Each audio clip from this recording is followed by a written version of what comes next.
अरे जी सीन क्या है हमें तो बता। बस अब हम बैंक रॉबरी लेंगे आज। Robbery? Hello everyone, welcome to cine vultures. Bollywood comedies में अब पहले जैसी बात नहीं रही। If you compare the comedies of first decade of the century with that of next one and current one, comedy फिल्मों का लेवल ड्रास्टिकली नीचे गिरा है। कॉमेडी के नाम पर double meaning dialogue, WhatsApp level के जोक, जबरदस्ती का ह्यूमर थोपा जा रहा है। हाँ, कह सकते हैं 2010 तक की ज्यादातर कॉमेडीज रीमेक थी। लाइक प्रियदर्शन ने अपनी ही मलयालम फिल्मों के कई रीमेक हिंदी में किए थे। इसके अलावा तब तक बॉलीवुड के पास नीरज वोरा जैसे बेहतरीन राइटर थे। तब साजिद खान और फरहाद सामजी दोनों का ह्यूमर ठीक ठाक था, लेकिन इन सभी नामों में पहले जैसी बात अब नहीं रही और नए राइटर कुछ अच्छा लिख भी नहीं पा रहे हैं। तभी कॉमेडी जॉनर को बहुत सफर करना पड़ रहा है। But I think there are few names I know that those names would make great genuine सही में हंसाने वाली comedy movies. So let's start the video. लेकिन डे मुझे इस सीन में करना क्या है? Number 1 is Farah Khan. I think Farah Khan should come back with a peak brain rot movie. Brain rot Farah Khan की फिल्मों का एक सीक्रेट इंग्रेडिएंट रहा है। चाहे वो ओम शांति ओम में अवार्ड शो वाला सीक्वेंस हो, या तो फिर पूरी 30 मार्का फिल्म हो, या तो उनकी last film happy new year में ऐसे कई पोर्शन थे जिनका कोई तुक नहीं बन रहा था बट वो फनी लग रहे थे। I mean happy new year कभी कभी मुझे 30 मार खासे ही ज़्यादा पागलपन लगता है, क्योंकि क्या खिचड़ी थी वो। स्टार्ट कहीं और होती है, ख़त्म कहीं और होती है। डांस कंपटीशन होता है, डांस कंपटीशन में लोग जीत भी जाते हैं और फिर उसमें देशभक्ति जाग जाती है।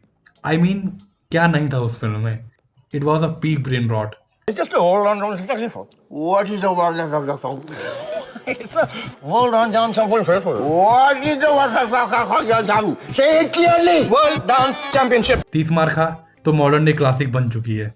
फिल्म का एक एक डायलॉग आपको हंसने पर मजबूर करता है। एंड फराह खान ने ये सब किया जब ब्रेन रॉट जैसा वर्ड इंडियन सिनेमा में एंड उसकी ऑडियंस में पॉपुलर भी नहीं हुआ था। आई थिंक कॉमेडी के इन बुरे दिनों में Farah Khan should make a come back and do a proper comedy film, and I know she will kill it. My second name is this is the duo Raj and DK. Go Goa Gone and Stree. These two are the prime example of how good this duo in a comedy world.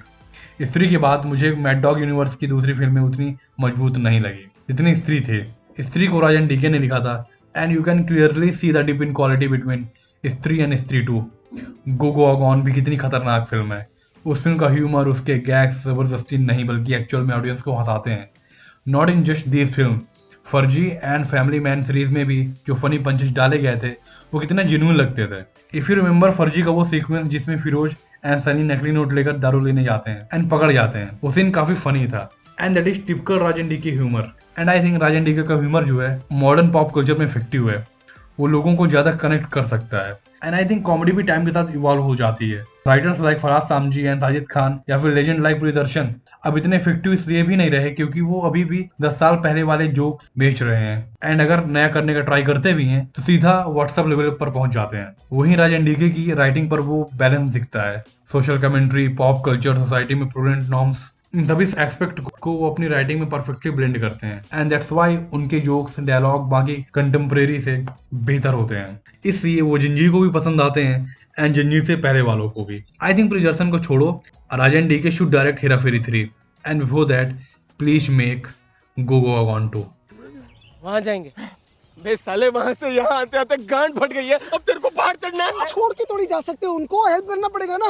अबे हमको ये भी नहीं पता वहाँ पे Luna है कि कौन है। कॉटेज में जो भी हो उसकी हेल्प चाहिए ना। अभी इंसानियत है साले। इंसानियत? यस। इस आइलैंड पे तेरे को कोई इंसान जैसा दिख रहा है क्या? अबे मैं जा रहा हूँ, कोई आए ना आए।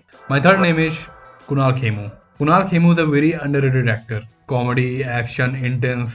He has excelled in most of the genre. And last year he surprised everyone with his maiden directorial venture, Madgaon Express. Madgaon Express was far better than films like Houseful 5 and other comedy films coming around the same time. इस film में जो तीनों actors थे उनकी performance कमाल थी। कुणाल की writing में दम था, उन कॉमेडी पंचेस में फ्रेशनेस थी, कोई डबल मीनिंग, व्हाट्सएप जोक्स का सहारा नहीं लिया गया था। One more thing. Actors like Arshad Warsi and Kunal Khemu, they know the pulse and crux of how comedy should be done. Arshad's sense of humor is great. In every ensemble he was part of, he was a standout performer. And same with Kunal also. Loot Case and Go Go Gone में his acting was top notch. And that's why I think along with Kunal, Arshad Warsi should direct a movie. आपने सुना होगा कि अरशद अपने scenes में improvise करते हैं, उसे ज़्यादा फनी बनाते हैं। एंड यहीं पर दिखता है कि Arshad could be a great director. That's the video guys. If you have any suggestion comment box में बताओ, ऐसे कौन से डायरेक्टर हैं जो एक अच्छी कॉमेडी फिलहाल बना सकते हैं। Let me know in the comment box. Thank you.